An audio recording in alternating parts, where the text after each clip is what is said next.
అందరికీ నమస్తే. పూర్వం ఒక బాటసారి ప్రయాణమైపోతూ నడిచి అలసిపోయాడట. అతడు అలసిపోయిన వాడై ఒక మైదానాన్ని చేరుకున్నాడు. అతడు బయటలో ఎండలు నడిచినందున అలసి చెమటలన్నీ పట్టాయి, చెమటలు పట్టాయి. కాసేపు విశ్రాంతి తీసుకుందామని ఒక చెట్టు నీడన కూర్చోవడం జరిగింది. కొంచెం సేపు అయ్యాక అక్కడ నిద్రపోవడానికి తనకొక పరుపుంటే బాగుండు అన్న ఒక ఆలోచన అతనిలో మెదిలింది. నాకు ఇక్కడ పడుకోవడానికి ఒక మెత్తని పరుపుంటే బాగుండు అని ఊహించసాగాడు. అతను కూర్చున్నది కల్పవృక్షం నీడలో. కల్పవృక్షం అంటే మన కల్పనలన్నిటినీ, మన యొక్క కల్పనలను అంటే ఆలోచనలను ఫలింపచేసే అన్నట్టు. అంటే మనం ఏది కోరుకుంటే అది ఇస్తుంది. అతను తాను కల్పవృక్ష నీడలో ఉన్న అన్న విషయము ఎరగడు. అతడి మనసులో కోరిక మొదలవగానే అతడి పక్కన ఒక చక్కని పరుపు వచ్చింది. దాన్ని చూసి అతను ఎంతో ఆశ్చర్యపోయిండు. దాని మీద హాయిగా పడుకున్నాడు. ఆ తర్వాత అతనికి తన మనసులో మరొక ఆలోచన పుట్టింది. ఒక సుందరాంగి వచ్చి శృతి మెత్తగా తన పాదాలను ఒత్తితే ఎంత హాయిగా ఉంటుందో కదా అని అనుకున్నాడు. ఆ తలపు కలగగానే నిజంగానే ఒక అందమైన స్త్రీ అక్కడికి వచ్చి అతని పాదాలు ఒత్తుతూ ఉండడం చూసి బాటసారి పరమానంద భరితుడయ్యాడు. అంటే తాను అనుకునేవన్నీ జరుగుతున్నాయి. దానికి బాటసారి పరమానంద భరితుడయ్యాడు. ఆ తర్వాత అతడికి విపరీతమైన ఆకలి వేసింది. నడిచి ఉన్నాడు కదా, ప్రయాణం చేసి ఉన్నాడు కదా. ఇప్పటి వరకు నేను కోరుకున్నవన్నీ లభించాయి, నాకిక ఏదైనా ఆహారం లభించకపోతుందా అని అనుకున్నాడు. మరుక్షణంలోనే అతడి ముందు రకరకాలైన రుచికర పదార్థాలు వడ్డించబడ్డాయి. వెంటనే వాటిని ఆరగించసాగాడు. చక్కగా హాయిగా భుజించాడు. ఇంతవరకు జరిగిన సంఘటనలన్నీ తను అనుకునేవన్నీ జరిగాయి. తృప్తిగా తిన్న తరువాత పరుపు మీద పడుకొని ఆ రోజు జరిగిన సంఘటనలన్నీ నెమరు వేసుకుంటున్నాడు.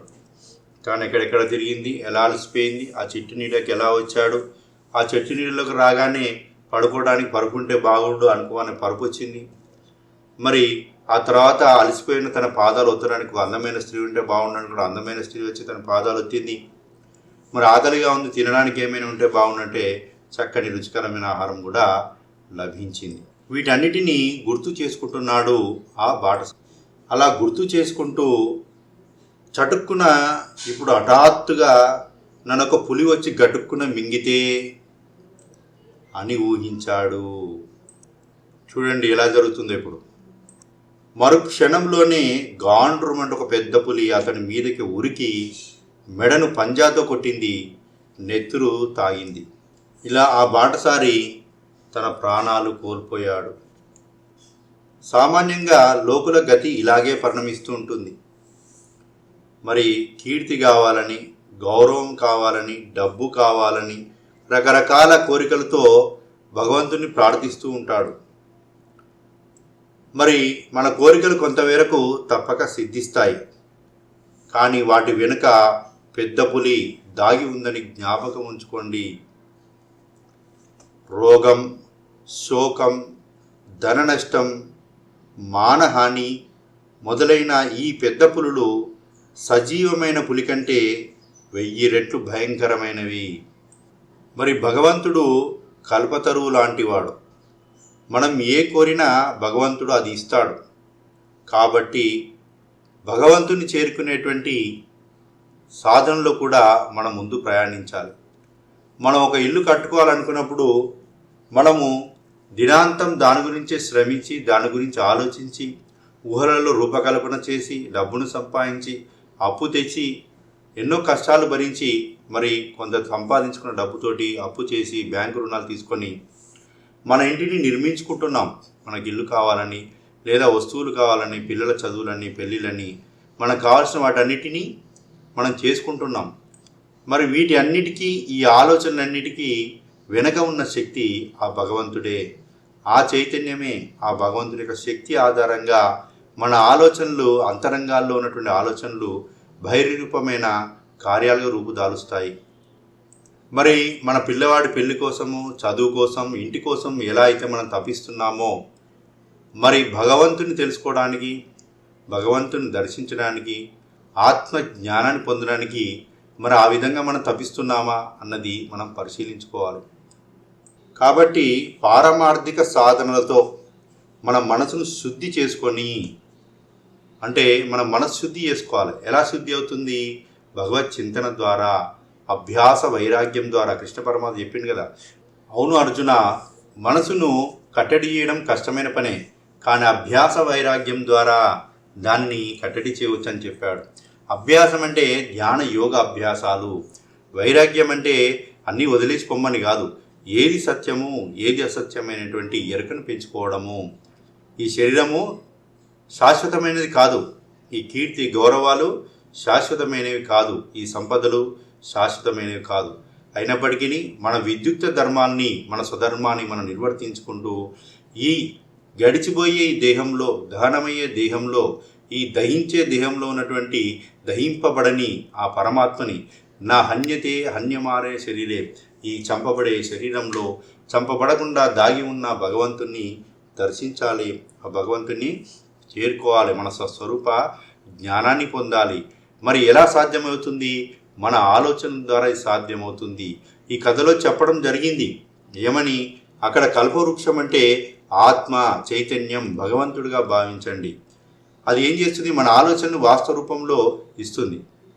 నువ్వు ఏ ఆలోచన కోరుకుంటే ఆ ఆలోచన వాస్తవ రూపం దాలుస్తుంది.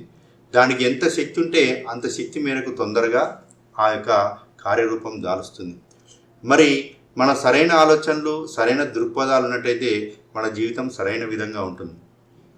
కృష్ణ పరమాత్మ భగవద్గీతలో చెప్పడం జరిగింది, యద్భావం తద్భవతి, నీ భావాలు, నీ ఆలోచనలు ఎలా ఉన్నాయో అదే సృష్టించబడుతుంది అని. మరి అష్టవక్ర గీతలో అష్టవక్ర వారు కూడా చెప్పడం జరిగింది, యా మతి సా గతి భవేత్, నీ మతి ఎలా ఉందో నీ గతి అలా ఉంటుందని. మరి శ్వేత్ మాస్టర్ కూడా చెప్పడం జరిగింది, you create your own reality, అంటే నీ యొక్క వాస్తవాన్ని నీవే సృష్టించుకుంటున్నావు అని. మరి ఎలా?